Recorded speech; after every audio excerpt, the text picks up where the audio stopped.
Ricky Cruz push the button and they're on her way. Victory Ranger draws for your lead. Is Piccolo running by the rail. In between runners comes King's Dominion. Joint account comes next. Mathematics is by the rail followed by Katmei.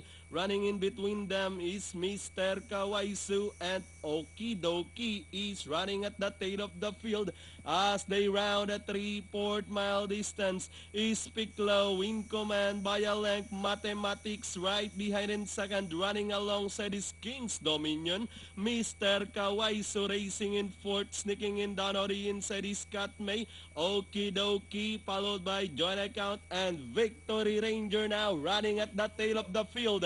As they head towards the last 800, there was a spill. Jackie Hermi Dilemma left unseated on top of horse Mathematics.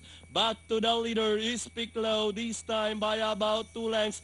Katmei now running in second, King's Dominion. Okidoki is running by the rail fourth as they head towards the last 450. No change with the leader is Piccolo maintaining a length and a half lead.